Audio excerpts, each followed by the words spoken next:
আসসালামু আলাইকুম আরহামতুল্লাহি ওবারাকাতুহু নাহমাদুহু ওয়া নুসাল্লি আলা রাসূলিহিল কারীম আম্মা বাদ ফাউযু বিল্লাহি মিনাশ শাইতানির রাজীম বিসমিল্লাহির রহমানির রহিম ইন্নাল্লাহা লা ইউগায়্যিরু মা বিকওমিন হাত্তা ইউগায়্যিরু মা বিআনফুসিহিম ওয়া ক্বালা আন-নাবিয়্যু সাল্লাল্লাহু আলাইহি ওয়াসাল্লাম ইন্নামাল আ'মালু বিন্নিয়াত ওয়া ক্বালা আন-নাবিয়্যু সাল্লাল্লাহু আলাইহি ওয়াসাল্লাম মাং জাদ্দা ফাওয়াজাদা। বন্ধুরা, যে যেখান থেকে আমার আজকের ভিডিও দেখছেন এবং শুনছেন, সকলকে টিআইটিভি এর পক্ষ থেকে অফুরন্ত ভালোবাসা ও শুভেচ্ছা রইল। আশা করি আপনারা সবাই ভালো আছেন।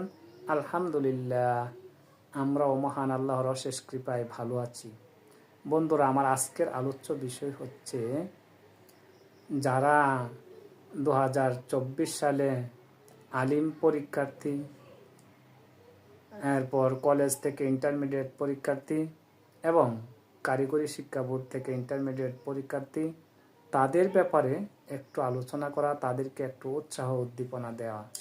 তাহলে বন্ধুরা, কথা না বাড়িয়ে শুরু করি। যারা আজকে ইন্টারমিডিয়েট পরীক্ষা দিচ্ছেন, আলিম পরীক্ষা দিচ্ছেন এবং কারিগরি বোর্ড থেকে ইন্টারমিডিয়েট পরীক্ষা দিচ্ছেন, তাদের রেজাল্ট কিভাবে ভালো করতে হবে সে বিষয়ে একটু দিক নির্দেশনা দেব আজকে নিয়ত করছি। তাহলে বন্ধুরা, যারা আজকে ইন্টারমিডিয়েট পরীক্ষা দিচ্ছেন, আলিম পরীক্ষা দিচ্ছেন এবং কারিগরি বোর্ড থেকে ইন্টারমিডিয়েট পরীক্ষা দিচ্ছেন, তাদের রেজাল্ট ভালো করার জন্য একটু কাজ করতে হবে। সে কাজটা হচ্ছে আপনার সহি নিয়ত করতে হবে এ ব্যাপারে, যে আমি ভালো একটা রেজাল্ট করতে চাই। কারণ রাসূল সাল্লাল্লাহু আলাইহি ওয়াসাল্লাম বলেছেন যে ইন্নামাল আ'মালু বিন্নিয়াত, অর্থাৎ আদম সন্তানের প্রতিটি কাজের ফলাফল হয় তার নিয়ত অনুসারে। আর আমি আমার ভাষায় বলি, করিলে নিয়ত শিক্ষক হবার হয় না তো কেউ কবি, যেমন চাওয়া তেমন পাওয়া নিয়ত গুণে সবই। তাহলে বন্ধুরা, সর্বপ্রথম কাজ আমাদের নিয়ত করা। নিয়তের পাশাপাশি আপনাকে চেষ্টা করতে হবে। ঠিক আছে?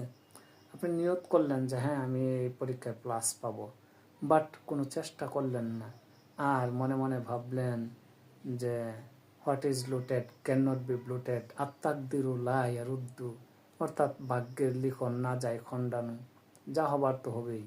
তাহলে কিন্তু চলবে না। আপনি নিয়ত করার পাশাপাশি আপনাকে চেষ্টা করতে হবে।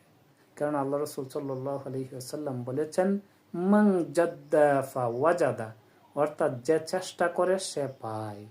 সুতরাং আমাদেরকে নিয়ত করার পাশাপাশি চেষ্টা করতে হবে। চেষ্টার ব্যাপারে আল্লাহ পাক রব্বুল আলামিন পবিত্র কোরআনে বলেছেন ইন্নাল্লাহা লা ইউগায়্যিরু মা বিকওমিন হাত্তা ইউগায়্যিরু মা বিআনফুসিহিম, অর্থাৎ নিশ্চয়ই আমি কোনো জাতির ভাগ্য ততক্ষণ পরিবর্তন করি না যতক্ষণ না ওই জাতি ওই বিষয়ে নিজে সচেষ্ট হয়। সুতরাং বন্ধুরা, যারা আজকে পরীক্ষার্থী, তাদের উদ্দেশ্যে আমি কথাটুকুই বলবো যে আল্লাহ পাক রব্বুল আলামিন বলতেছেন যে ততক্ষণ আল্লাহ কোনো জাতির ভাগ্য পরিবর্তন করেন না যতক্ষণ না ওই জাতি ওই বিষয়ে নিজে সচেষ্ট হয়।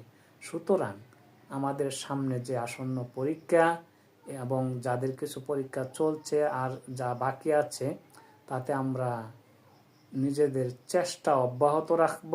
তাহলে হয়তো ইনশাল্লাহ আমরা ভালো রেজাল্ট করতে পারবো।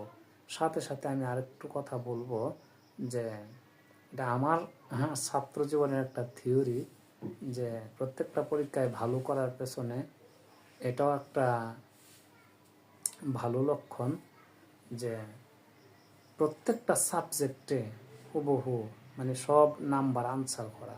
যদিও হয় কিছুটা ভুল, তাইলেও আপনি পরিপূর্ণ আনসারটা করে আসবেন। মানে আমি এটা আমার ভাষায় বলতাম যে যদিও হয় কিছু ভুল, আমরা আনসার করব ফুল।